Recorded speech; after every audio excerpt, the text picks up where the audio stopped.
Hi, I'm Victor Margiotta, and this is the Community Show. My greatest influences were my parents, Victor and Lucy Margiotta. They raised 10 kids, and they worked very hard to do that. What they taught me, which was most important to me, was to share. So I am here sharing my time with you to help, maybe get some people to volunteer, get involved in the community, make a difference.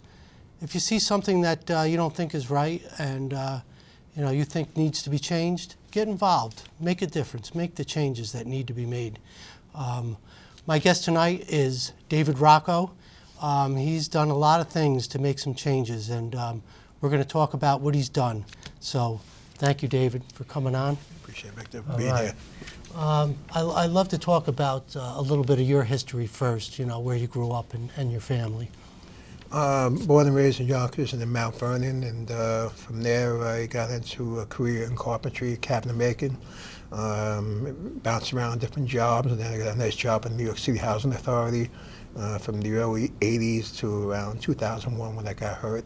Then I had to leave. I had my knees replaced. Mm-hmm. So here I was a young guy, and I really had been involved in some community, different projects. So I said, well, I'm too young to sit around. Yeah. So I came across a project in Poughkeepsie called Walkway over the Hudson. And I thought this was a fantastic concept. I thought most people thought we were nuts to get involved in a project like that. But, we just had to keep plugging away, and so maybe we'll get lucky someday. And from 2001 to 2007, just kept banging on doors and outreach events at Clearwater festivals, the Beacon Sloop Club, whatever it took to shake trees and talk to the right people. And finally, a foundation, the Dutchess Foundation in Dutchess County, said, okay, we'll commit this amount of money, and we'll get other people on board. And now we're 9 years into it, 500,000 people on average, and it's a long way from 2001. Yep. A lot of people find it difficult to ask for help. How did you get around that? Me personally, Yes. it has to come within, because some of the organizations that I dealt with, we were trying to reach certain segments of the communities, and it was difficult. It was almost like pulling teeth, without getting too specific. Yeah. It has to come from that person. Yeah. And whether it's your church group or whatever the project that it's important to them, whether it's the dogs with the SPCA, those people, nobody grabs them. Yeah. It has to come from the heart, and they come out and they do it. Yeah. They see something that needs to be done, and they go and do it. Right. I mean, in organizations like that, there are two types of people: the people who give time and the people who give checks. Yeah. So you need them both, because the guy that has the checkbook is usually making the money, the big money. Yeah. So he's not going to be out there selling books or T-shirts or whatever. Right. So he does his job. The other people are the ones that push the brooms and sell the T-shirts. Yeah. So you've got that project. When? What year was it finally opened? Opening day was October 3rd, 2009, which is an amazing day because never thought it would happen. And here we were, nice ceremony on the west side of the bridge in Ulster County, town of Lloyd, village of Highland. Politicians were there, and finally walked out to the center of the bridge to have a little ceremony with Pete Seeger. And Pete always loves to be around children, so we had young kids, school kids from Poughkeepsie and from Ulster County with him and a couple of his friends singing songs. When that ceremony was over, representatives of all the towns and communities on both sides of the river made banners and signs or whatever, and they came marching across. It was just a beautiful sight. Little mini floats of like the half moon, little spin wheels, whatever it was, and it was awesome. But the funny thing was, the day was like misty and dreary, and it was a very uncomfortable day for us. So at the conclusion of that parade, we walked back over to the west side of the bridge, and I started to talk to somebody. So in a way, I was looking at this person north, and the bridge was to my right, which was east. And all of a sudden, I see sunlight, and I look over, and macro, thousands of people on the walkway. I don't know where they came from. So it turns out, I looked at my watch, it was 3:40. The public was allowed on the bridge starting at 3 o'clock. At that moment, from people I spoke to, keep in mind the bridge is 25 feet wide, 6,767 feet long. You have railing to railing, shoreline to shoreline of people Yeah. in an orderly fashion, walking back and forth. What a moment. Yeah. And you got a picture of that. Yeah, it's just right there. Yeah. Right there. So it's amazing. When did you get into photography? I've always been into photography, especially in my line of work at the time, being a general contractor. I would take photographs of before, during, and after moments. Right. So I did that with the Walkway as well, or the Malpica Fire Tower Project, which I got involved with after the Walkway Project. It's just a way to look back and see the different steps. And, it's just perfected the, the trade or the fun of it. I don't look at it as work. And, it's just now that I do that with the Tappan Zee Bridge project, which I've done for 5 years now. Okay, so that's another project. Let's talk about that. Here we have this remarkable project, pro, con. There's a lot of people out there that, have the good things about it, the bad things about it. But look, we need a new bridge. That's the bottom line. Yeah, we don't want to wait for it to collapse. Right, we just didn't need that problem. No. Me personally, I think it's a magnificent design. It looks like a musical instrument to me. Wow. And I feel very attached to it because I've watched it just about every day because they have a fantastic website called New York Bridge website. And basically, you can go back to the first day that camera was put online. So that was probably sometime in 2013. And they have 5 cameras, so I was able to judge when I wanted to follow a certain milestone moment of the project. Besides being down on the waterfronts, whether it's in Rockland or Westchester County, I kind of follow it. I'm so close to it that I could kind of judge pretty much what they're going to do next. Right. And, it's important. And I've been in helicopters, take shots from that as well. I've been in boats, moving trains. I got locations in Rockland County. You have locations in Westchester County. So that's all part of the game because it's like a challenge, like to find a spot. I just can't walk in somebody's backyard who has this nice deck overlooking the Hudson Valley, the Hudson River and the Tappan Zee Bridge. So that's been part of the fun of it. And it's just, it's like detective work. It's like with the research work I have done that led me up to the Malpica 8 men, plane crashes in Dixie Keeper. So it's like, I always enjoyed that because that's also part of real estate. When you go to the real estate offices and you want to look at the property history cards and you want to look at the deeds and follow it up and find out who owned it, how much they paid for it, and whatever. So I've always had that. Some people, my wife finds it incredibly boring. But I would too, so. To each his own, but. Yeah. Now you got the fire tower project. How did you get involved with that? Right around the time that the professionals took over, once we got the money going with the Walkway Project, June of 2007, that was the turning point for Walkway, when the Dyson Foundation got involved, then the state got involved, New York State Parks got involved. Because New York State Parks, I met with Carol Ash, who was the commissioner at the time, a couple months prior to our meeting with the Dyson Foundation, and she said, we want to connect the urban city of Poughkeepsie with the rural area of Ulster County, and this is what we wanted to do. So you get the money, we'll take over the bridge, and then you become friends of Walkway, and say, aye, aye, Captain, So here we meet the commissioner of New York State Parks, who was a month into her job. 2 months, 3 months before that was the new governor, Spitzer. So then Spitzer gave us $8 million, that next State of the State message, which we talked about us, because what was the key to the success of Walkway, there was a prepared or a planned celebration called the Hudson, Fulton, Champlain, Gloucester Centennial Celebration for 2009 to celebrate Hudson, Champlain, and Robert Fulton in the steamboat.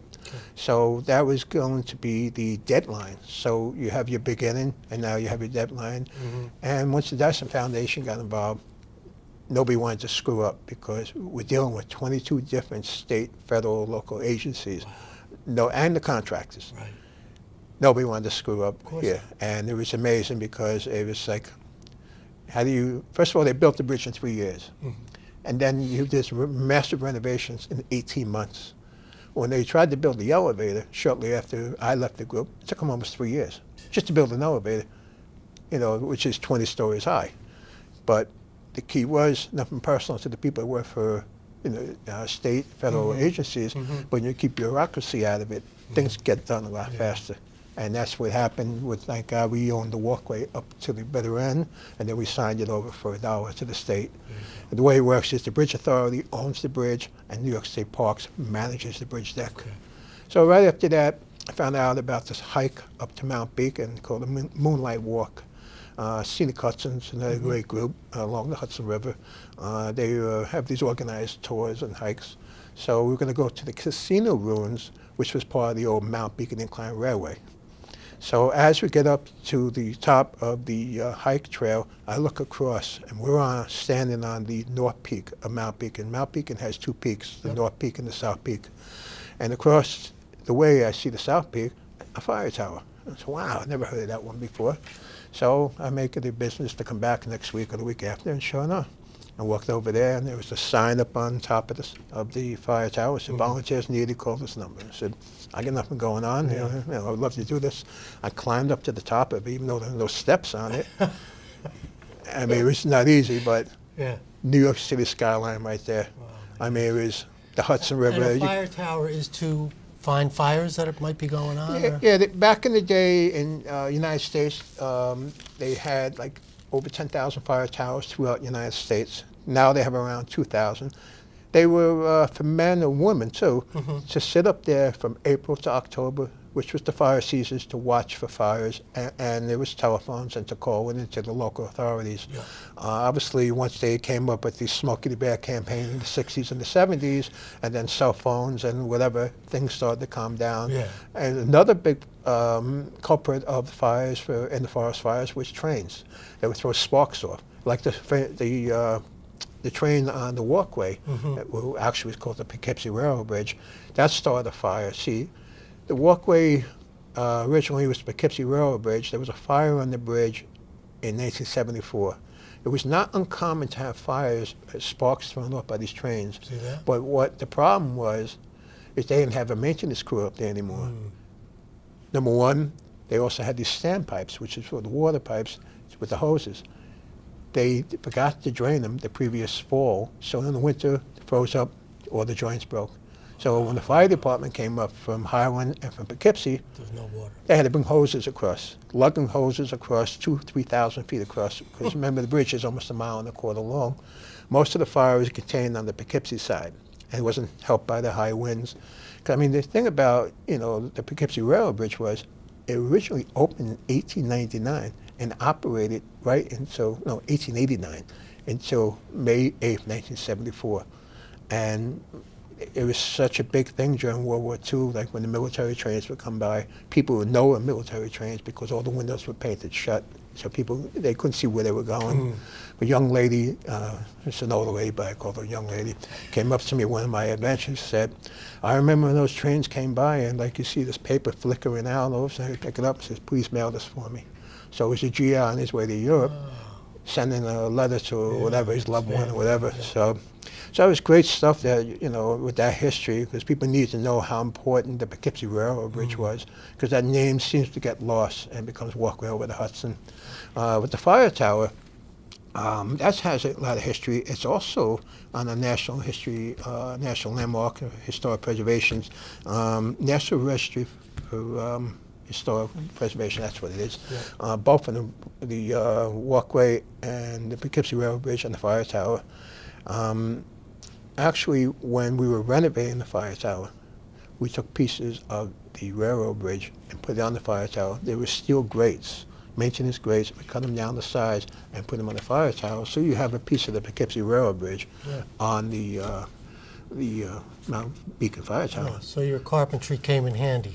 Well, I mean, it was in a way more, not so much as carpentry. I mean, other people helped us out. I mean, we had to come down the sides. We had to lug them over in 4x4 trucks. I mean, the only way the fire tower ever got done is there's a group called the Hudson Valley Four Wheelers Association to go across the mountaintop on these rocks. And it's just amazing to bring the manpower, the equipment, and the labor to get it done. And these guys were talented people in their own right because, look, when their trucks break down in the middle of the woods, AAA is not coming out. So they got to fix their vehicles on their own. So without them, it never got done. And after 4 or 5 years working on that project, we had the grand opening in June of 2013.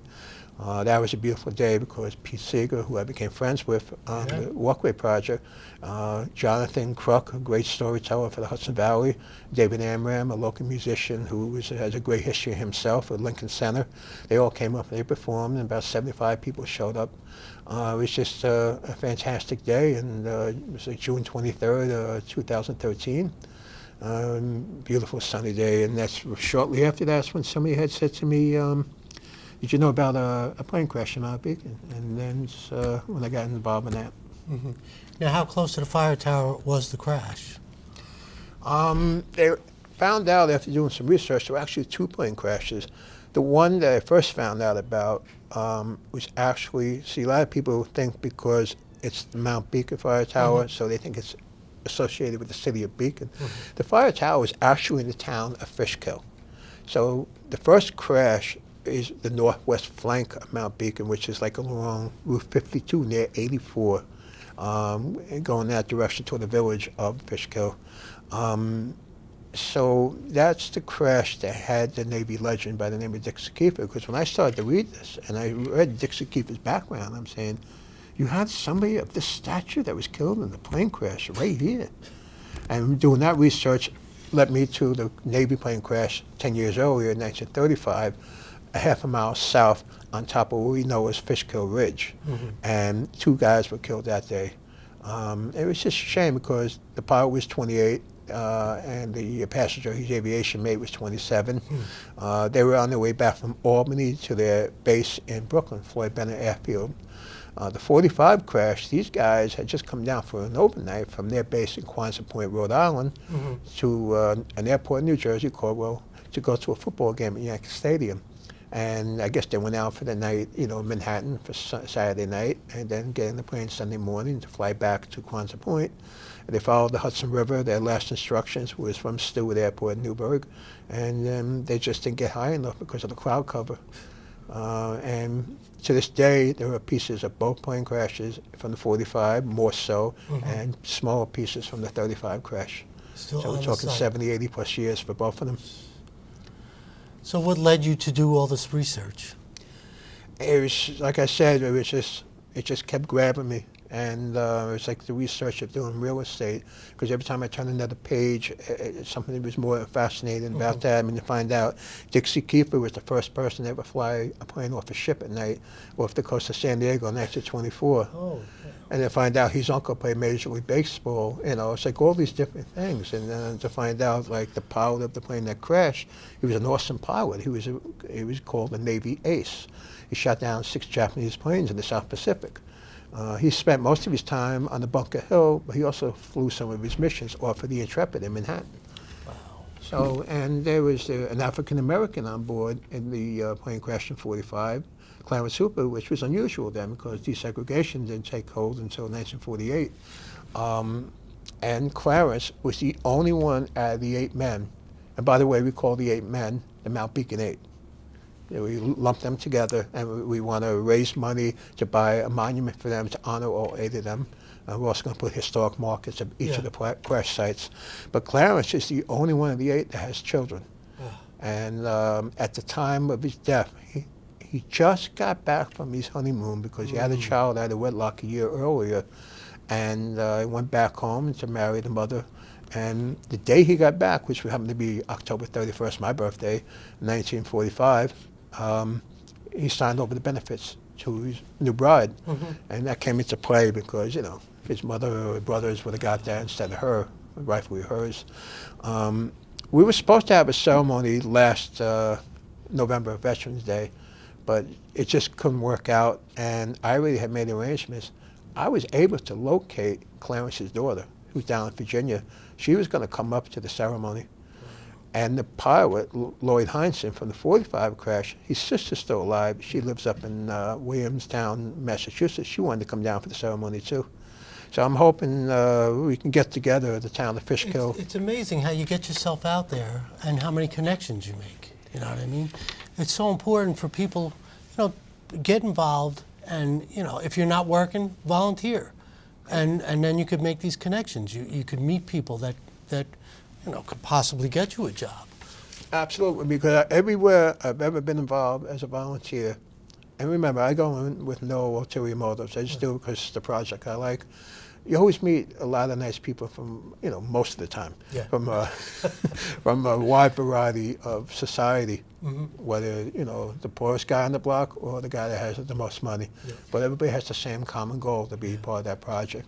And, everybody has their different perspectives and their different political views. Try and keep that out of the Yeah. equation. Well, you always try to be yourself, no matter what the situation is. Right, without infringing on other people too. But the thing is just that it comes from that person, and when you're there, sometimes you meet these people who could lead you in the right direction if you're not having a good time in your own personal life. Yeah.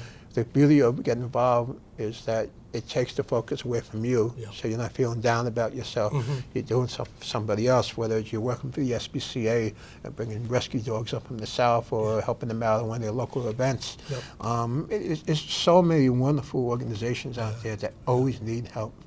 And they can't get enough help. I mean, some of them have paid staff, obviously, but Yeah, they have not enough hours of the day for them. They got to run the ship, but they can't do everything else.